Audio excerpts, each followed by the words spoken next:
Hey guys, Coach Mike Linsky with Dynasty Baseball in Houston, Texas.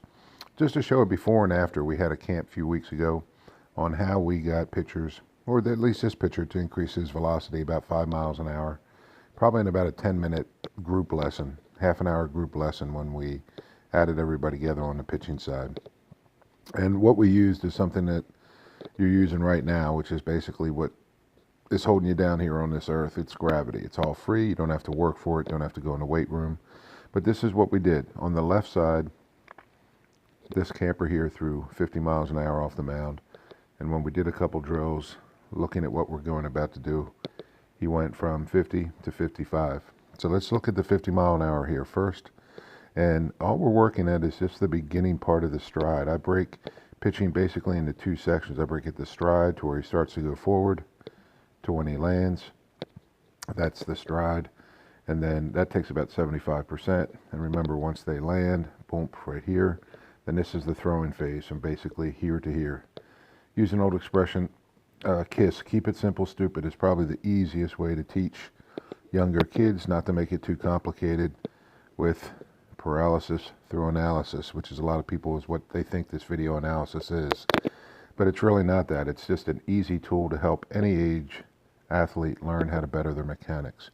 So if we watch on the 50 mile per hour, when he came up right to here to the top of his leg lift, before he goes further, that's where he was when we first got him. And all we did was probably 2 drills, probably 10 minutes each side, just working on how to take the hips up and going. But look how it changed him.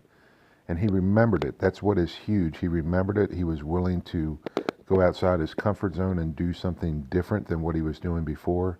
And that is really the main reason on why he had success. Not me and the coaching staff, but he was willing to make a change. So I compliment this camper on that. But you'll see what we were working on is not even bringing the leg up, straight up. He did that automatically rather than bringing that leg back like he did in this photo, but is to get the hips moving. So at this point, what you're going to watch on the left side is you're going to watch everything just kind of open up. So he comes from here, comes here, and then you'll see you see how he starts to open that hip right away, because he's going to throw his leg out, and that's how he gets his power and momentum to throw 50 miles an hour. On the right side, you'll see the difference. As he brings the leg up, you're not going to see a big sway out of the hip. See that? He just took that hip and drove it right to the plate. Is this perfect? No, it's not perfect, but it's 5 miles an hour better, is how I look at it. Watch, as he comes up, he's just going to take that hip. He did a great job on taking the hip to the plate and still keeping the weight on that back leg and load into that back hip.